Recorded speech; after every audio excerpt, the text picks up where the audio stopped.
I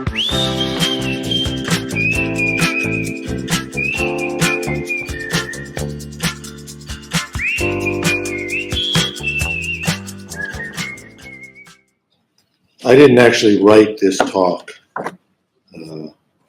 This talk is from somebody named Johnny Swifter. Johnny Swifter is a descendant of Jonathan Swift, and he rents my crawl space. And he's been doing this for several years. Sometimes I let him use my Substack. So the views expressed here are those of Johnny Swifter. He's a bit of a Luddite, so that's why I have to let him use my Substack. He refuses to have one himself. So anyway, this talk makes a little mention of Korzybski, doesn't mention a lot of those other general semantics peoples. But it does mention one. Many moons ago, in a hippie-bestrewn city atop a fault line and hard by an excellent so-called natural harbor, with redwood forest to the north, Big Sur to the south, the cold Pacific stretching to the west, and the increasingly desiccated Central Valley of California lying low in the east. A chap named Stephen Gaskin, who had studied with some dude named Hayakawa, according to perhaps reliable reports from people who were smoking a lot of pot, I think. He taught, according to these reports, English, creative writing, and general semantics at a place called San Francisco State College, not all that far from Haight-Ashbury, where he had already made, again metaphorically, a name for himself as a hippie at large, teaching something called Monday Night Class, which later morphed into a happening of sorts. Happening refers to a social form now extinct, except among people who have spent time at the Peerless Hotel in Ashland, Oregon, where half a century ago, at least two hippies, so-called, sat in splendor, smoking the sacred weed and sending the roach attached to something called a roach clip, a term long since fallen into disuse. Across the room, via a delicate series of pulleys that drew the thing up from one hippie toward the ceiling, across the upper reaches of the rather large room, think early 20th century, to another hippie who, recumbent and relaxed on another bed,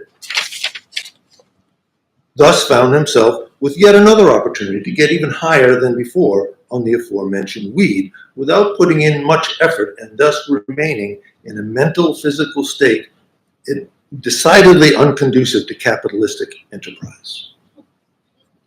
The so-called hotel no longer performed traditional functions of a hotel, but it welcomed, or its residents did, whatever hitchhikers and such might wander in from the not all that distant Interstate 5, and stood a long throw from a fountain bringing up bubbly mineral water from the natural spring atop sat, and probably still sits, like a hen hatching her cultural, including in recent years a Shakespeare festival, among other time-binded developments. Notice how I got time-binding in there, so that it would fit into this little category. Yeah, I want you to appreciate that. So a subject, the hotel's history and such, we will not go into any further, at least here. But it still exists, this particular hotel. Anyway, the same Stephen Gaskin, the same, even though all the molecules in his body had quite likely gone on to other jobs, apparently replaced by some molecules floating about in whatever locale he relocated to for whatever length of time he deemed appropriate to his aspirations, eventually ending up, did Mr. Gaskin, metaphorically and literally as he died there, though the molecules probably continued on after a fashion, in a place labeled, by the invading white folk at any rate, Tennessee, a place famous for its mosquitoes, trees, fiddle music, and some sort of jar that made the slovenly wilderness surround it and its hill, though we don't know how, and that was purportedly wasn't like anything else in the state, whatever that means. I stole that from Wallace Stevens. Where, in Tennessee, in case you've forgotten. He, among other activities, and presumably with little help from his so-called friends, brought into being an institution called The Farm, along with a still functioning press that published his books. He also did some drum playing in a touring band, I think called the Farm Band, which, as far as I know, subscribed to the John Lee Hooker, I think, approach to music. 2 chords, 3 you're showing off. Got tossed into some sort of slammer or other for his involvement with the above-mentioned weed. Ran for president of the United States on a platform that, because of its reasonability, probably wouldn't get him within shouting distance of today's so-called debate stage. He had some dealings with the Greenpeace Foundation at a time when I actually had somewhat gainful employ with that same group. Won some awards, Right Livelihood Award, functioned as a general giver of advice and social critic, grew his hair long, cultivated a beard, mindfully, one hopes, changed a lot of oxygen into CO2, and according to reports, generally functioned as a counterculturist of decent repute. He wrote, right at the beginning, if I remember rightly, of one of the aforementioned books, as a kind of blurb, right under a picture of a chimpanzee. He wrote, "The fall of man was learning to talk," or something very like that. I would probably rephrase, as I have a deep and well-informed, I hope, dislike, suspicion, and downright objection to most to-be forms, particularly those following rather vague abstractions like the fall of man, whatever that means.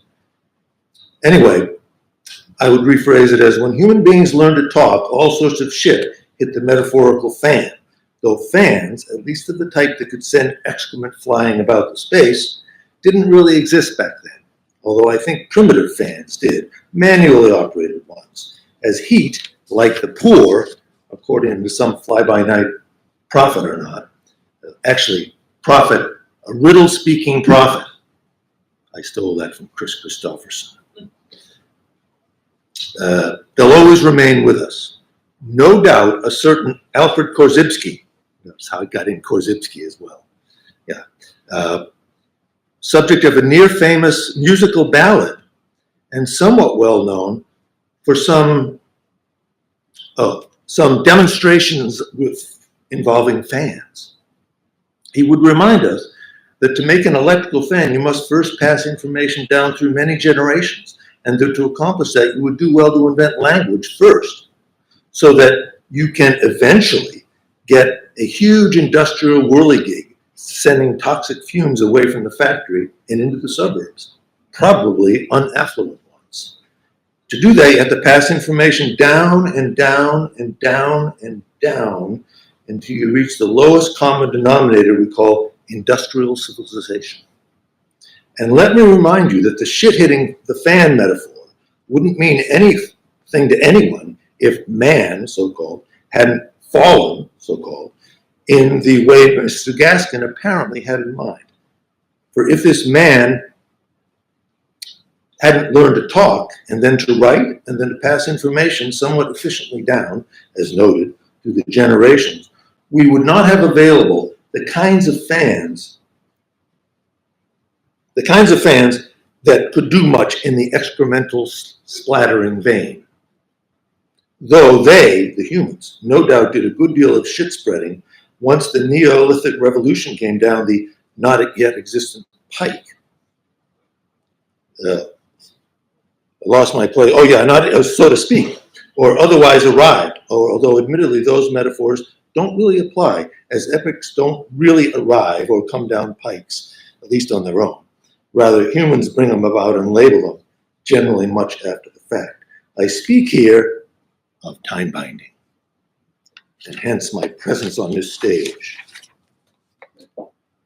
Which brings up my merry general semanticists by a commodious vicus of recirculation, which I stole from who? James Joyce. Back to the main claim of this redoubtable presentation, which has to do with the uselessness of all this brouhaha of which you general semanticistically inclined aficionados seem so fond of discussing. the various ways of improving human communication, human symbol use, human reflection, because, and here again I draw from Mr. G, Mr. Gaskin, not, as I'm sure Corey is thinking, Mr. Gillis in Dobie Gillis. That's what Maynard G. Krebs called him. And you people who are too young to remember this, too bad. The solution to our collective problems lies not in the improvement of human symbol use and so forth, but in its reduction. I will have to leave matters there as I ain't got much time left to do much explaining.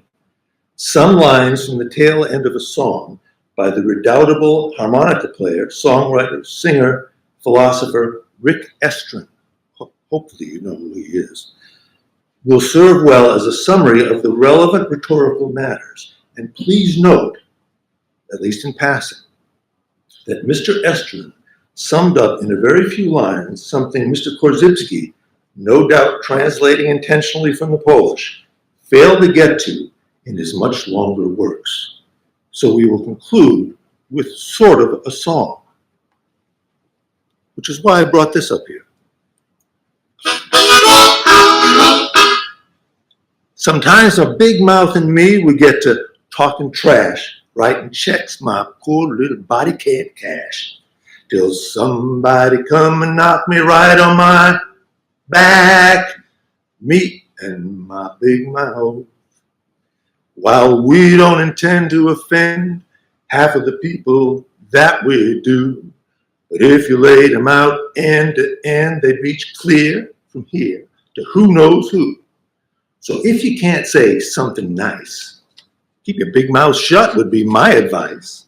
Or be prepared to pay the price like me and my big mouth. If we could just be cool, everything would be fine. Instead of talking about people and bragging all the time. Well, I really learned my lesson this time. Me and my big mouth.